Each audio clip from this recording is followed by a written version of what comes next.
Welcome back here today on the beautiful campus of Florida Panhandle Technical College.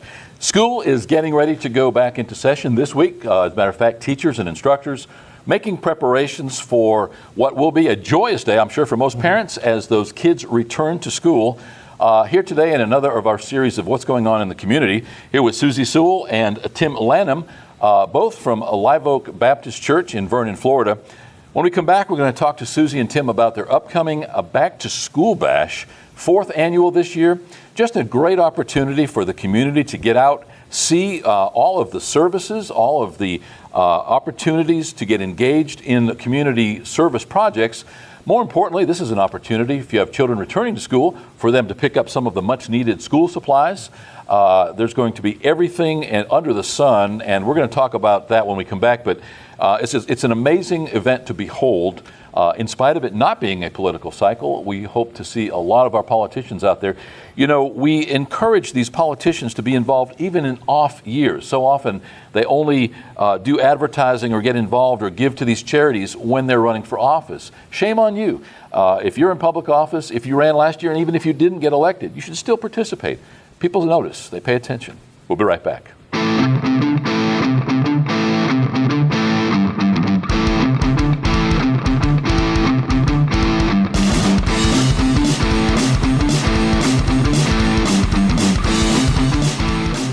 Welcome back. As mentioned, our guests today are Susie Sewell and Tim Lanham from Live Oak Baptist Church in Vernon, Florida. Thanks for taking the time to be here today. Thank you for having us. Appreciate it. Susie, you contacted us back a little while ago about this event. In reality, we've had the event on our calendar. We've actually already uploaded some photo galleries from last year. You guys were very gracious last year in having us at your event. I think we might have taken 3,000 or 4,000 pictures and a bunch of video at your event last year. Lots of good people watching, lots of colorful activities. As I mentioned in the introduction, almost every service organization around attends your event.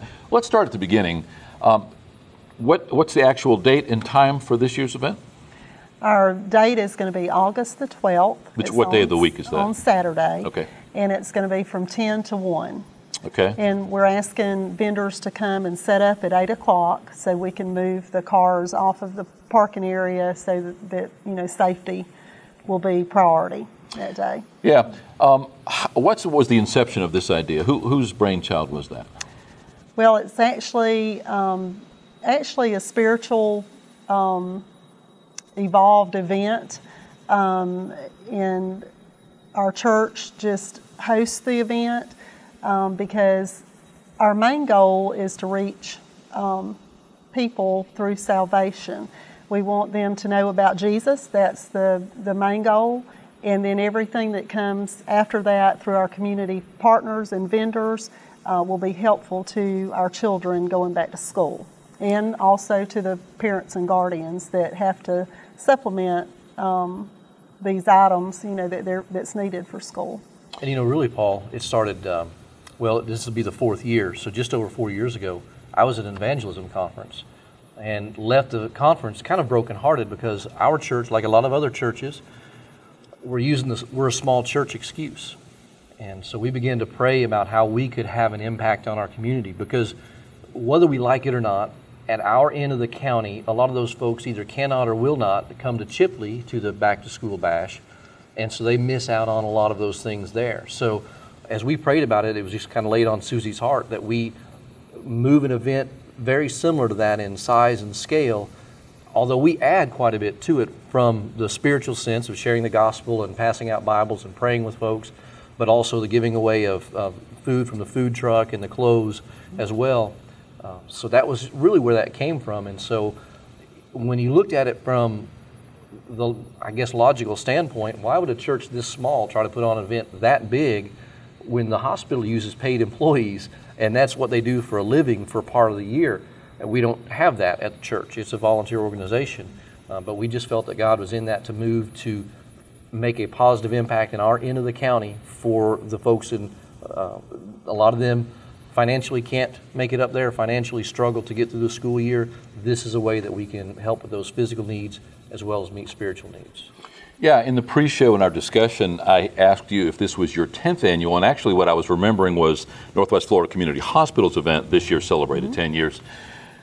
And I dare say that they would catch some heat if they tried to put too spiritual magnifying glass on their event. Much like a quasi-governmental agency, they have to be careful about that. But that's not to say that there's not a lot of testimony being given. If you can go to the NFCH's back-to-school events, and you've got people there doing just that. They're talking about God. Right, exactly. So I think that that's because of the community that we live in and our spiritual base in general. Last year, Tim, you had a helicopter, and the kids just went crazy over that. I got an opportunity to do an interview with some of those guys. You had live music, you had bands, you had all kinds of food. As you pointed out, is it James Guy's ministry that was actually doing the food distribution? He coordinates it, yes. He's the coordinator for our county, and so it actually, we buy that food out of a place in Milton. Yes. But he's the one who coordinates that, and I believe it's called Feed the Panhandle or Food for the Panhandle, but that's the organization that runs that. So, Yeah, no, it's Gulf.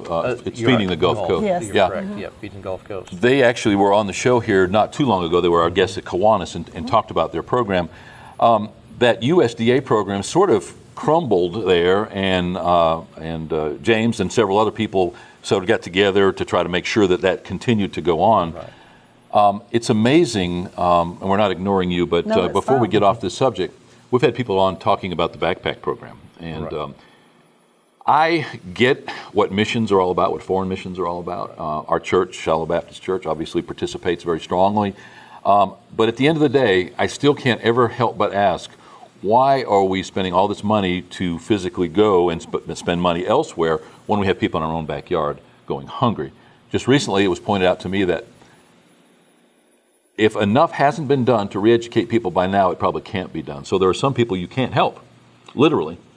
You can put a Band-Aid on it, you can give them a meal today, but the old adage of feed a man to teach a man to fish, and he'll take care of himself, sometimes that kicks in as well. So we have to understand that. So I feel a little bit better about that. But you have a lot of people. Last year, and that was the first of the then 3 years that you had that I have attended, you had people lined up for hours waiting for that food.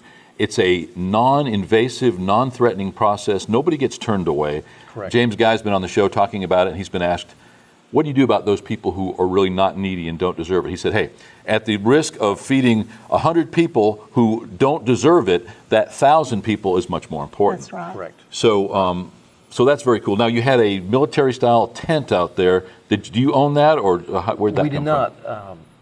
Wausau Volunteer Fire Department has been very gracious in helping us with the dunk tank and that tent, as well as the labor to put it up and take it down. And you know, those are just some great guys. And the volunteer department there at Henson Crossroads has been a great help as well, bringing trucks down and so on. And all those agencies have been great. This year, we were actually able to get some funds together and put a pole barn up there, because that'll give a little more room, be a little less hot. You know, that Army tent. If you've ever been in an Army tent, you know. They're not air conditioned. Well, it reminded me of my days in the Boy Scouts, that canvas smell. But you know, now I know why that seems so familiar, because that's the tent that Wausau uses every year for their haunted house. Exactly. Yeah. And I just realized I made that connection. Susie, you have a huge number of organizations. Last year, Clerk of Court in Washington County was there helping people to register to vote, for instance. But a lot of agencies, Chipola Healthy Start, the health department here in Washington and Holmes counties, on and on and on. At the risk of leaving someone out, we're not going to say that this is a comprehensive list, but give me an idea of in this case, some of the services that will be there, so that when somebody gets there, for all the other reasons, they may be just coming because it's free food and entertainment and a fun time, but when they get there, they have the opportunity to avail themselves of all these other things. Talk a little bit about some of those other nonprofits that will be set up there that will be of a benefit for some of these people to meet. I don't want to really list, because, like I say, there's probably 40 or more vendors, so we don't want to do that. But and I gave that caveat. So yeah, you're not going to get held to task for that. Okay, but Washington County as well as Holmes County health departments will be there. You know, we're really close to Caryville, Westville area, and when we started this, we wanted it to not only be for the people of northern Washington and Holmes County, but for southern, because they can't get to, a lot of times get to these other areas to pick up supplies. So our health departments will be there with various services. My school health coordinator will be there, and she will be offering information on cancer screenings. Is that Stephanie Green? Yes, Stephanie Green from Washington County, and she will also be talking about, she will have like chapstick and sunscreen to pass out with talking about skin cancer. We will have Green Dot. That's a fairly new program in Washington and Holmes counties. They've actually been on the show. Yeah, Milton Brown coordinates that, and they will be there set up to discuss their program. Which is anti-bullying. Yes, and how to respond. Right. What you feel comfortable with responding to situations like that. We'll also have SWAT, the students working against tobacco there. They will be providing also, in addition to their information, they'll be providing snow cones. So they're free. Everything at this event is free to the public. There are not many events that health department doesn't show up with that SWAT wagon, I call it, and get popcorn, snow cones, all kinds of stuff. Yes. They hate getting their picture taken, but they're the first one to tag it on Facebook. So I don't ever hold back. I figured, hey, you might grab it now because your hair's frizzy, but you're going to love it once you see it on Facebook. That's right. So the health department alone will have a huge offering. Yes, and we also have our dental clinic that's going to participate, handing out toothbrushes, toothpaste, floss, information on the dental clinic. We have numerous other community vendors, such as Juvenile Justice, Guardian Ad Litem. The list just goes on and on. We're also going to have a lot of fun vendors there as well. We've got the water slide. The Shriners bring their ship, and even though that's an information thing for the public, it also is fun for the kids. They enjoy, getting on that. They were like ants on a chicken bone last year. They were crawling all over that thing. Yes, and we're also hoping to have the fire truck there, EMS, so that the kids can actually tour these and not be afraid, when they see these something happen that the fire truck or EMS needs to respond. I was reminded this past week that there was actually a child that was able to tour the ambulance, and a couple of weeks after touring the ambulance, he had an event, and they had to pick him up, and he wasn't afraid at all. He was excited, that he was getting to ride in the ambulance. So I think those things really matter. We're planning to have 2 helicopters there this year. Wow. One will come out of Bay County, and also we will have Shan's Care there. So it's bigger and better. The Panhandle Pan Care bus to do physicals, school physicals, and sports physicals will be there as well. And so we want everybody to come out and participate and really know that these are available for them. We will be offering a free hot dog lunch from 11 to 1. There's just so many things and benefits with school supplies. The school supplies will be placed at the different vendor tables so that the parents, guardians, the children will be able to go around and get those as they visit the different things. Most every county in Florida has what they call a national night out, except Washington County. And I've never been able to figure out why we don't do it here. We've covered the last several in Marietta, for instance. And it's basically an opportunity for all of the first responders to be set up in like fashion that as you mentioned, allowing kids on the helicopter, in the ambulance, on the fire truck, so that if and when that time comes, for instance, they've got firemen there wearing their self-contained breathing apparatus, and they're talking to kids through that mask, and again, trying to, relieve some of that pucker factor, if you will, if they ever come face to face when they're trying to get out of a smoky house. Right. I don't know why we don't do it here in Washington County, but good for you for taking advantage of it. So basically, and the reason I mention that is that happens about this time of year. I think the one in Marietta happened a couple of months ago. I saw that just recently one happened to the west of us, and I can't remember exactly where that was, but maybe going forward, it would not be a bad thing to try to encourage some of these agencies to get even more involved and maybe combine those with yours, because At the end of the day, what gets my attention about your event is that it is a ministry. You don't make any bones about it. At the end of the day, if somebody accepts that free hot dog, if they listen to some music, if they have the opportunity to sit in that helicopter and get the thrill of probably their life at that point, you have the opportunity to capture their attention, to talk to them a little bit, give them a tract, talk to them a little bit about Jesus. And what better mission project here right at home and an outreach opportunity to talk to people, and that's really where it starts. Tim, did you have some residual value last year? Did you see some people recycle back and maybe visit you for services following the event? You know, we don't see a lot of numbers in that regard. We see some maybe come and stop by and visit. But the truth is, and in fact, another pastor and I were talking about this, we don't do these events to try to turn those numbers into. We really, our focus in the event is to share the gospel of Christ, to share the love of Christ, and just to plant that seed. And you know, if somebody comes to Live Oak Baptist Church and they get some food, they get a hot dog, they get some clothes, some school supplies, but they live closer to Shiloh, great, that's wonderful. If they hear the gospel and they go to whatever church, if they accept Christ, that's our desire. And it's really our commission that we've been given by God to share the gospel and show that love. And so that's our driving factor, and that's what we try to do as a church.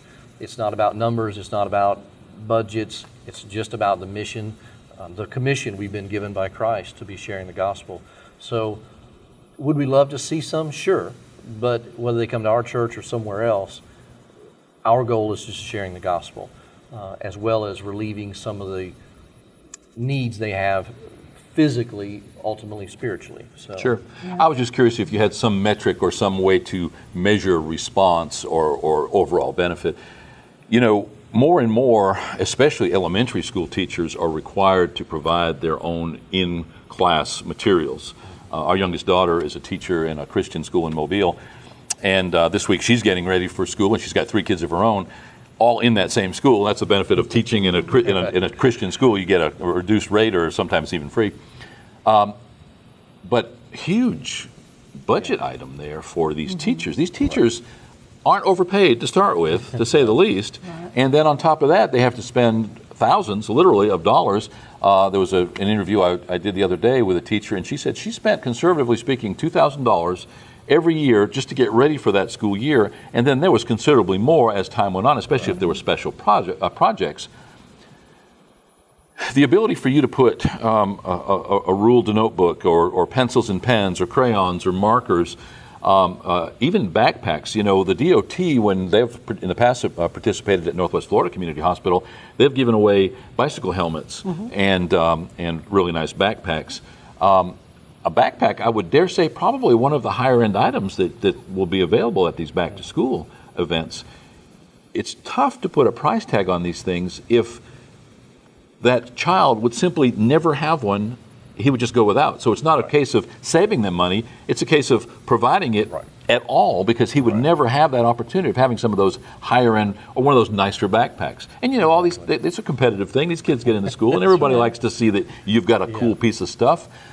Tim, what response have you gotten just based on the back to school part of it from teachers, administrators, the school district even? I know Joe Taylor, superintendent of schools, goes to your church. So what kind of feedback are you getting from them as far as the positive effect with this giveaway? Obviously appreciative of handing out the school supplies, but also of putting all that information together. You know, when those parents come there and they can get a child ID kit from the sheriff's department, and they can get this information about dental and this information about medical things, and those parents can be there and all those things. The teachers are appreciative of that, because that really helps set the stage and prepare those kids for the school year. Obviously, it's going to take a burden off, because you know, a teacher has a teacher's heart, and they're not going to let a kid do without. So as best they can do, you know, sometimes we take that financial load, some of it out of there. So a great appreciativeness and just kind of the excitement it builds. So it's been very good in that regard. Yeah. Roughly 30% of the people who live in Washington County pay ad valorem taxes. That means the balance of that 70% either live in a home that's not valued high enough to break the homestead exemption barrier, or they rent. or they or live in some other housing situation where they simply are not expected to pay ad valorem taxes. Because of that, an inordinately large amount of our school monies come from the state. The more you take from the state, the less voice you have in what you want or what you can demand within that school system. And that's why public education obviously is suffering as it is. That said, I would imagine that going forward, well, already we're seeing a multiplication of agencies such as your church having these back-to-school events. Have you seen, since you've started, that others have started to do the same thing, or in the same or even a smaller way? We have. Ironically, last night I got a text from a church member from a local church around ours. Hey, how do you fund this? Where does this come from? Because they either want to be involved with us or do something on their own. And I think we see this a lot, and you've probably seen this as we've become a very social media type of nation. We found ourselves sitting in front of a computer all the time, and now there's a desire in a lot of folks to get back to some personal communication. So those type of events are welcomed by people as a chance just to get out and meet other people in the community. And so we have seen that in other agencies, in other churches, the desire to realize that, just like you were talking, here's our mission field. Are we going to help missions in other nations? Absolutely. But we can also do missions here this way. And so it has built excitement in other agencies, other churches to do these same type of things. And I would just encourage churches, don't use a small church excuse. Maybe we just tie together with other churches, we do these things. Sure. So. Well, as newspaper slowly dies and distribution numbers at all-time lows, right. Radio and television, same thing. Nobody's really watching TV or listening to traditional radio anymore. They're all listening to their own mixes or their own feeds. Yeah. They're watching Facebook, they're watching YouTube. That's where they're getting their news and information. Just as that rises, so does the opportunity for organizations such as your own to put that word out there. The people most likely to need your message are the people most likely to be living on their cell phones. Yeah, you're exactly right. And it's not unlike Early Learning Coalition with whom we work, or Florida Panhandle Technical College. The most likely audience for that message are those who are spending their life on their smart device. And that's no condemnation of that group. No. It's just, it's fishing where the fish are. Correct. And sometimes going after that low-hanging fruit, and then it can take a life of its own. The first year that you did this, it was all over that night. You're picking up, you're cleaning up. Tell me the truth now. Did you say at any point, my God, I don't know if I want to do this again? No. Never thought that. I was so tired. I can't tell you that I wasn't tired, but it was so worth it. And to see the smiles on not just the kids, but the parents and the grandparents. And even after the event was over, we had people come up in the yard. Now, I did have this thought when this family came up. I thought, what are they doing here now? I am so tired. That they needed clothes and they needed food, and we were able to help them even after hours, and it was wonderful. The one thing I do want to say too, the Bible doesn't have an opening and closing hours. No, it doesn't. It doesn't. So you help them wherever the need is and whenever the need is. I do want to say that, now maybe jumping ahead on this, but in the past, Kim Miller with the Florida Panhandle Technical College, I believe I got that right this time, he has been a wonderful, wonderful, wonderful person to work with in the community and provided so many haircuts for our kids going back to school. And this year, we're actually memorializing him with this event. I've spoken with his wife, Charlene, and she's getting me some things together. And so we really want this to be in memory of him because he did love it so much and was there when he was so sick. And we appreciated it. And they're continuing. They're going to come out again this year. Martha Compton has set that up through the college, and they'll be out to cut hair again this year. So we'll be continuing it, but it will be in memory of Kim this year. Yeah, Washington Holmes Technical Center, and now the new name, Florida Panhandle Technical College, for many years has given out those free haircuts at many events, senior events, back to school events. Yes. Kim Miller, as you point out, ramrod behind that, he would do it even if the school wasn't endorsing it. We lost Kim. We lost a great man, yes. But a lot of good can still be done, as you are doing, in his memory. Our new instructor here on the campus is on board, and although the class numbers are sort of low right now because of the transition, we're working hard to increase those numbers. And really, from our perspective as the college, great opportunity to show the community what we do, Yes. and in that giving spirit of those haircuts at Northwest Florida Community Hospital, I want to say that we gave out several hundred haircuts. It was just a never-ending thing. We're the first ones to get there and the last ones to leave. I say we. I don't touch a pair of scissors. I cut my 30-year-old son's hair when he was about 3 or 4 and nicked his ear, and he's never allowed me near him with a pair of scissors again. Thanks for taking the time today. Thanks, more importantly, for doing this event, for reaching out to us and to wanting to talk about it. But Tim, best of luck going forward with the church, with this event. We'll be there with your acquiescence, and if you'll give us the access that we had last year to be able to have some fun, shoot some pictures and video. We're showing some scenes from that event last year now. Just a great event. So Susie, take us out by telling us who, what, where, and when again for the event. Okay. Live Oak Baptist Church, it's 5211 Millers Ferry Road, Vernon, Florida. It will be Saturday, August the 12th, 2017, from 10 o'clock in the morning to 1 p.m. It is not too late to call me and let me know if you would like to come, 850-554-0046. Thanks again for being here. Thank you. Thank you. See y'all Saturday. Okay. Good. Our guests have been Susie Sewell and Tim Lanham from Live Oak Baptist Church in Vernon, Florida, talking about their upcoming 4th annual Back to School Bash.